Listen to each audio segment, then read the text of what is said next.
Hi, எல்லோருக்கும் வணக்கம். Welcome to உங்கள் நான் கமல்ஹாசன். இந்த வீடியோவில் நம்ம தக் லைஃப் படத்தோடைய ரிவ்யூ வந்து எப்படி இருந்துச்சு. ஸோ கமல் சாருடைய கான்ஃபிடென்ட் வந்து பார்த்தீங்கன்னா பயங்கரமாக இருந்தது. இந்த படம் வந்து பார்த்தீங்கன்னா பயங்கரமாக இருக்குது. எனக்கு வந்து ஒரு நாயகனுக்கு பயங்கரமான ஒரு பேர் எப்படி கிடச்சிச்சோ, நாசருக்கு எப்படி நாயகனில் ஒரு பேர் கிடைச்சதோ, அதை விட எனக்கு வந்து இந்த படத்தில் ஒரு பேர் கிடைக்கும் அப்படின்ற மாதிரி ரொம்ப கான்ஃபிடென்ட்டாக பேசியிருந்தாரு. ஸோ நானும் வந்து பார்த்தீங்கன்னா எந்த ஒரு எக்ஸ்பெக்டேஷன்ஸும் வந்து இல்லை. ஏன்னா நாயகன் கம்பேரிட்டிவ்லி அதுலேருந்து வரல இந்த கதை அப்படிங்கிறதுனால, இப்போ இந்தியன்னா இந்தியன் இருந்தால் இந்தியன் 2 வருதுன்ற மாதிரி ஒரு பாயிண்ட் இருந்தது. பட் இதில் எந்த ஒரு கனெக்ஷனும் இல்லைங்கிறப்ப நான் வந்து ரொம்ப சப்டிலாக தான் போனேன். எந்த ஒரு ஆர்ப்பாட்டமும் இல்லை, போனேன். போய் உட்காந்து பார்க்கும் பொழுது ஃபர்ஸ்ட் ஆஃப் செகண்ட் ஆஃப் எல்லாம் சேர்ந்து கனெக்ட் பண்ணும் பொழுது அவ்வளவு டீகோடிங் இந்த படத்துக்கு வந்து நம்ம பண்ணலாம் அப்படின்ற மாதிரி தோணுது.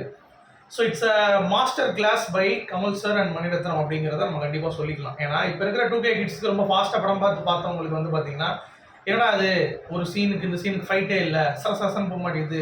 அதாவது இவங்களை பொறுத்த வரைக்கும் எப்படி அப்படின்னா, இந்த காலத்து இளைஞர்கள் வந்து பார்த்தீங்கன்னா படம் வந்து ரொம்ப வேகமாக நகரணும், வரணும், அடிச்சு தூக்கி போடணும், அப்படியே போயிடணும், அவ்வளோதான்.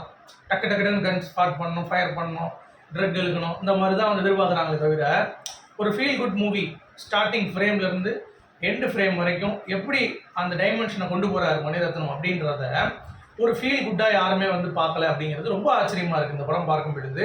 நிறைய பேர் சொல்கிறாங்க இது நாயகனுடைய பெட்டராக சொல்லிட்டு கேவலமாக எடுத்து வச்சுருக்காங்க, இந்தியன் 2 இதுக்கு பரவாயில்லன்ற மாதிரி கேட்குறவங்க எல்லாத்துக்குமே ஒரே ஒரு பதில் என்ன அப்படின்னா, இதற்கு உழைத்த நபர்கள் அப்படிங்கிறது இந்த படம் முடியும் பொழுது ஒரு ரோல் அவுட் வந்து ஆகும். பார்த்தீங்கன்னா அவ்வளோ பேர் வந்து வேலை பார்த்துருக்காங்க. சரி, ரொம்ப சிம்பிளான பழைய கதை தானேப்பா. ஒருத்தனை வந்து வளர்த்து விடுவான், அந்த வளர்த்த பையன் வந்து பார்த்தீங்கன்னா அவர் பழி வாங்குவான், அவர் வந்து இவனை பழி வாங்குறது வருவார் அப்படின்ற ஒரு கண்டென்ட்டு. எமோஷனில் எதுவுமே கனெக்ட் ஆகலையே அப்படின்ற மாதிரி சொல்கிறவங்களுக்கு படம் பார்க்கல அப்படின்ற மாதிரி நான் சொல்லுவேன். படத்தை பார்ப்பதற்கு ஒரு புரிதல் இல்லாமல் பார்க்கக்கூடியவர்கள் அப்படின்ற மாதிரி தான் எனக்கு ஒரு ஃபீல் ஆகுது. ஏன்னா இந்த நெகட்டிவ் ரிவ்யூஸ்லாம் பார்க்கும்போது எனக்கு ரொம்ப ஆச்சரியமாக இருந்தது. ஏன்னா ஒரு ஜாம்பவானான ஒரு கமல்ஹாசன் அவர்கள், மணிரத்னம் அவர்களுடைய பிளே எப்படி இருக்கும் அப்படின்னு சொல்லி பார்த்தீங்கன்னா, இது வந்து லோகேஷ் கனகராஜ் படம் கிடையாது. சும்மா எடுத்து கண்ணை வச்சு சுட்டுக்கினே இருக்கணும் அப்படிங்கிறது. எங்கெங்கே தேவையோ அங்கங்கே வந்து பார்த்தீங்கன்னா எசன்ஸ் ஆட் பண்ணுறது அப்படிங்கிறது ரொம்ப க்ளீனாக பண்ணியிருக்காங்க. அதுக்காக படம் ஃபுல்லாக பாசிட்டிவாக இருக்கா, நாயகன் மாதிரி இருக்கா அப்படின்னு கேட்டிங்கன்னா, இது வந்து நாயகனை அந்த டைமில் நாயகன் அப்படின்னா இந்த டைமில் தக் லைஃப் அப்படின்றத நம்ம மாறுதட்டி சொல்லலாம். ஏன்னா அந்தளவுக்கு கண்டென்ட் இருக்குது. ஸோ இது வந்து என்ன பார்த்தீங்கன்னா, படத்துடைய சீன் எக்ஸ்பிளைன் பண்ணி நம்ம சொல்கிறதுனால இது வந்து ஒரு ஸ்பாய்லர் முன்னாடியே நான் போட்டுடுறேன். பிகாஸ் அது சொல்லி நான் சொன்னால் தான் உங்களுக்கான அந்த ஒரு ரேஞ்ச் தோணும். நெகட்டிவ் ரிவ்யூ பார்த்துட்டு இந்த படத்தை வந்து மிஸ் பண்ணிடாதீங்க. கண்டிப்பாக இது டெஃபினட்டாக ஒரு 2-3 டைம்ஸ் வாட்சபிள் தான். அதில் வந்து எந்த ஒரு மாற்று கருத்தும் இல்லை. நானே அடுத்து நல்ல ஒரு சவுண்ட் சிஸ்டம், ஏன்னா நான் பார்த்தது வந்து தேவி தேட்டர், அந்த அளவுக்கு வந்து பார்த்தீங்கன்னா சவுண்ட் வந்து ப்ரொஜெக்ட் ஆகலை. ஸோ நான் ஐமேக்ஸில் பார்க்கலான்னு இருக்கேன் அடுத்து. ஏன்னா சவுண்டில் அவ்வளோ ஒர்க் பண்ணியிருக்காரு ஏஆர் ரஹ்மான், லேயரில் ஒர்க் பண்ணியிருக்காரு. அதுக்காக நெகட்டிவ்ஸ் இல்லாமல் இருக்காருன்னு எந்த ஒரு படத்துலையும் நெகட்டிவ்ஸ் இருக்கும், அதை சுட்டி காட்டலாம். அதுக்காக படமே நல்லா இல்லை, படம் வந்து ஒன்றுத்துக்கு தேராது அப்படின்ற மாதிரி விமர்சனங்கள் பெய்டு அஜெண்டா மாதிரி கமல் சார் படங்களுக்கு பண்ணிட்டு இருக்காங்க அப்படிங்கிறது பார்க்க முடியுது. அதாவது இந்தியன் 2 ரொம்ப பூரமொக்க படம் அப்படின்ற மாதிரி வந்து பார்த்தீங்கன்னா நம்ம ரிவ்யூலே சொல்லியிருந்தோம். நமக்கு வந்து அந்த அளவுக்கு இது கனெக்ட் ஆகல, சங்கர் சாரோட ரைட்டிங் ரொம்ப இதாக இருக்குது, ப்ளஸ் இந்தியன் 3 தான் நமக்கு வந்து நல்ல ஒரு ஜோஸ் கொடுக்குதுன்ற மாதிரி நம்ம ஏற்கனவே சொல்லியிருந்தோம். பட் தக் லைஃப் அப்படியான்னு கேட்டிங்கன்னா கண்டிப்பாக இல்லை. இது வந்து கண்டிப்பாக ரசிகர்களாக கொண்டாடப்பட வேண்டிய ஒரு படம் தான். ஸோ ஒரு ஸ்லோ மூவி தான், steady and slow, not as fast. அப்படியே பரபரப்பாக போகக்கூடாது. ஒரு ஃபீல் குட் மூவி. ஒரு படத்தில் ஒரு கேரக்டரை இப்படி தான் வந்து காட்டணும், இப்படி தான் கொண்டு வரணும் அப்படின்ற மாதிரி ரொம்ப அழகாக பியூட்டிஃபுல்லாக ஒரு ஃப்ளாஷ்பேக்கில் ஆரம்பித்து அப்படியே டார்க்காக வந்து இருக்குது ஃப்ரேம். கொஞ்சம் அப்படியே போகும்போது கதைக்குள்ளே அப்படி உள்ளே போகும் பொழுது வந்து பார்த்தீங்கன்னா டக்குன்னு கலராக மாறுது. சிம்பிளான ஒரு நாட்டு தான்.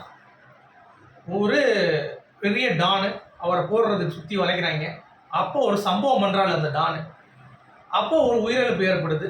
அந்த உயிரிழப்பு ஏற்பட்ட ஒரு பையன் கூட இருக்கான். அவரை அப்படியே கமல்ஹாசன் அவர்கள் வந்து காப்பாற்றி கூட்டு போய் அவருக்கு தேவையானதை செஞ்சு அவரை ஒரு கேங்ஸ்டரை மாற்றுறாரு.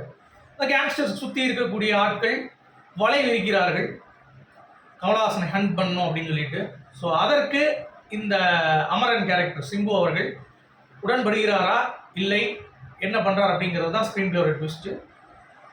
அது நடந்த பிறகு செகண்ட் ஹாஃப் ஃபுல்லாக வந்து பார்த்தீங்க அப்படின்னா, ஃபர்ஸ்ட் ஹாஃப்லேயே தெரிஞ்சிருது நம்மளை வந்து சிம்பு அடிச்சிட்டாரு, வளர்த்த பையனை நம்மளை வந்து கழுத்தெடுத்துட்டான் அப்படின்றது தெரிஞ்சிருது.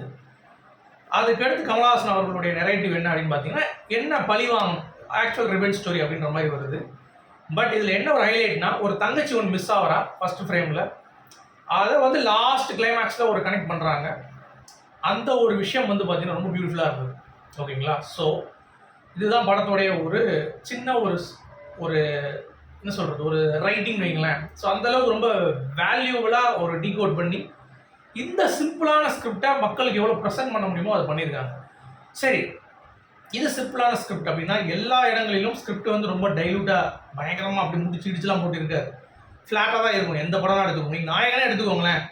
ஒருத்தன் வரான், அந்த இடத்துல வந்து பார்த்தீங்கன்னா ஹிந்தி பேசுகிற ஒரு இதில் வந்து ஒருத்தன் அடித்து டானா மாறுறான். அதுலேருந்து அவனுடைய லைஃப் வந்து எங்கேயோ போகுது, அவங்களுக்கு பசங்க அப்படி ஒரு கேரக்டர் போகுது. இதுவும் அதே தான், ஒரு டானோடைய ஸ்டோரி. அவர் வளர்க்குறாரு, இது பண்ணுறாரு, அங்கே அடிக்கிறாங்க, அவரை அடித்து திருப்பி அவர் வந்து மீண்டு வந்து எல்லாத்தையும் வந்து நொறுக்கும் விழுது. தான் வளர்த்த மகனை அவர் தன்னுடைய மகன் போல தான் சித்தரித்தார் அப்படின்ற அந்த ஒரு விஷயத்தில் கடைசி வந்து பார்த்தீங்கன்னா படம் ஒரு பாசிட்டிவ் நோட்டோட முடியுது. ஆனால் கிளைமேக்ஸில் மிரட்டிட்டாங்க, நான் எதிர்பார்க்கவே இல்லை. படம் நீங்கள் சொன்ன மாதிரி ரொம்ப ஃபாஸ்ட்டாக போகல அப்படிங்கிறது உண்மை. ஓகேவா? படம் உங்களை சோதிக்கும். அதுவும் செகண்ட் ஹாஃபில் வந்து பார்த்தீங்கன்னா ஒவ்வொரு ஃப்ரேமையும் நீங்கள் என்ஜாய் பண்ண முடியும். ஆனால் இப்போது கமல் சரும் அபிராமியும் ஒரு ஷார்ட் பீச்சில் பேசுகிற மாதிரி இருக்கும். அந்த ஷார்ட்லாம் வந்து லென்த்தி ஷார்ட் தான். பட் அது வந்து நீங்கள் படத்துக்குள்ளே அது வந்து எப்படின்னா, ஒரு கலை சார்ந்து நீங்கள் ரசிக்கக்கூடிய ஆட்களாக இருந்தால், கமலஹாசன் அவர்களுடைய உண்மையான ரசிகர்களாக இருந்தால் உங்களுக்கு கண்டிப்பாக புரியும். அது வந்து நீங்கள் பார்த்துக்க முடியும். ஏன்னா நார்மல் ஆடியன்ஸுக்கு அது கனெக்ட் வந்து ஆகாது பெருசாக. ஏன்னா அது வந்து என்னப்பா ஒரு லென்த்தாக இருக்குது, டக்குன்னு முடிக்க மாட்டாங்க ஃபாஸ்ட்டாக. ஏன்னா இப்போ ஒரு ஷார்ட்ஸ் தான் இப்போ பார்க்குறாங்க மக்கள். ஸோ அப்படி இருக்கும் பட்சத்தில் ஒரு சீனை எடுத்து எலிவேட் பண்ணி அபிராமிக்கு இப்படி ஆயிடுச்சு, அவங்கள வந்து பார்த்தீங்கன்னா நம்ம வந்து கொண்டு வரணும் அப்படின்றதெல்லாம் கிடையாது. டக்குன்னு ஆச்சா கட் பண்ணிட்டு போங்கன்றாரு, அந்த ஃபீலே கிடையாது. இந்த படத்தில் எல்லாமே டீட்டெயிலிங் இருக்குது. த்ரிஷா வந்து பார்த்தீங்கன்னா ஒரு ரோல், ரொம்ப டேரிங்கான ரோல், அதை எடுத்து பண்ணுறது அப்படிங்கிறது. கமலஹாசன் அவர்களோட ரொம்ப நெருக்கமான காட்சிகள்லாம் வந்து பண்ணியிருக்காங்க. அதில் நீங்கள் நல்லா கவனிச்சிங்கன்னா தெரியும், ஒவ்வொரு பிளாட்லேயும் வந்து அவங்களுடைய ஒரு தைரியம் அப்படிங்கிறது நம்ம பாராட்டணும். ஏன்னா ஒரு பெரிய நடிகர், உச்சக்கட்ட நடிகர், அவர் கூட இந்த மாதிரி ஒரு ரொமான்ஸ் பண்ணணும் அப்படிங்கிறதுக்கு ஒரு கட்ஸ் வேணும். அந்த ரோலை வந்து அவங்க கேக் வாக் மாதிரி பண்ணியிருக்காங்க.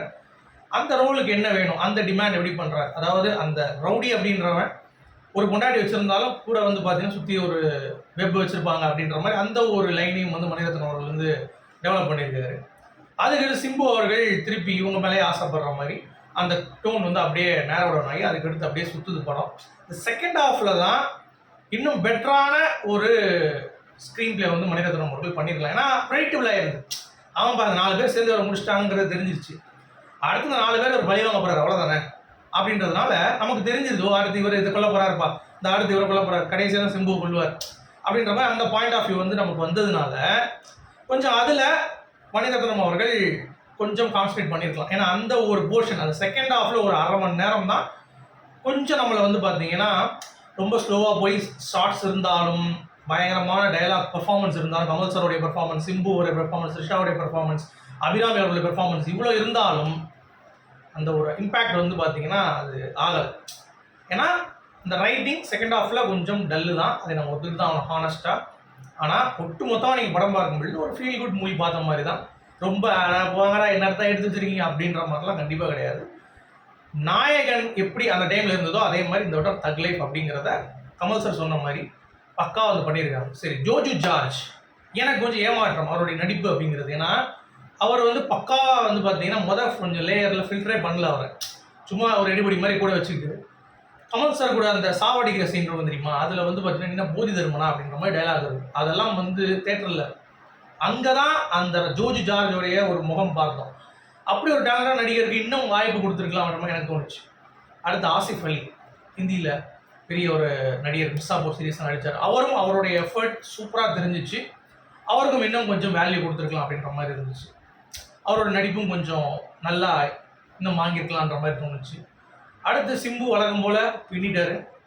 இந்த ரங்கராஜ நாயகரன் டைலாக்லாம் பேசும் பொழுது வேறு லெவல். கமல் சார் கவுண்டர் கொடுக்கும் பொழுது அவர் கூட ஃபைட் சீன்ஸ்லாம் பக்கா. கமல் சாரை பற்றி நம்ம சொல்ல வேண்டியதில்லை, நடிப்பின் நாயகன், எந்த ஒரு இதுலேயும் எலிவேட் பண்ணக்கூடிய ஒரு நபர் அப்படிங்கிறது தான். தன்னுடைய வளர்ப்பு பையன் அவரால் காப்பாற்ற முடியல அப்படின்ற அந்த ஒரு ஃபீல், அபிராமி கூட அந்த பீச்சில் நடந்து போகிற அந்த சீன், அதெல்லாம் வந்து கமல் சார் எங்கேயோ போயிட்டார் அப்படிங்கிறது தான். டிஏஜிங்கில் கமல் சாரோடைய அந்த 10 நிமிஷம் போர்ஷன் பார்ப்பதற்கு கண்கவரும் வகையில் ரொம்ப பியூட்டிஃபுல்லாக இருக்குது அப்படிங்கிறதை பார்க்க முடியுது. அதெல்லாம் வந்து படத்துக்கு கூடுதல் ப்ளஸ்.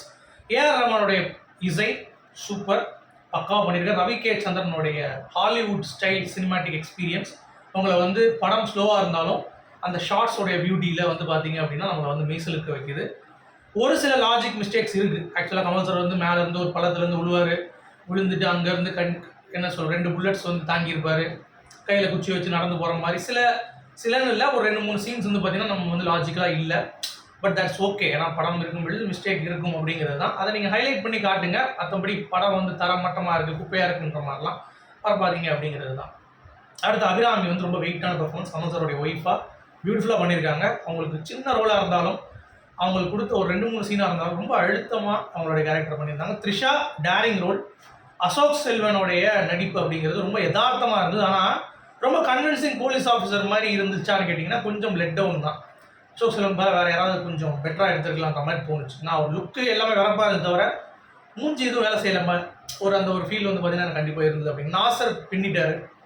ஒரு கமல் சாருக்கு ஒரு வில்லன் அந்த ஒரு லுக்கு தான், தம்பி மாதிரி இருந்து அவர் எப்படி துரோகம் பண்ணுறார் அப்படின்ற மாதிரி. அப்புறம் நம்ம நடுவில் கொஞ்சம் கற்றுக்கான பக்ஸு அந்த கேரக்டரும் வந்து பார்த்தீங்கன்னா நெயில் இட் சூப்பராக பண்ணியிருந்தாங்க. அப்புறம் நான் வழக்கமாக சொல்லணும்னா மணிரத்னம் அவர்களுடைய டைரக்ஷன் கொஞ்சம் பிசுறு தட்டுச்சு அப்படிங்கிறது உண்மை.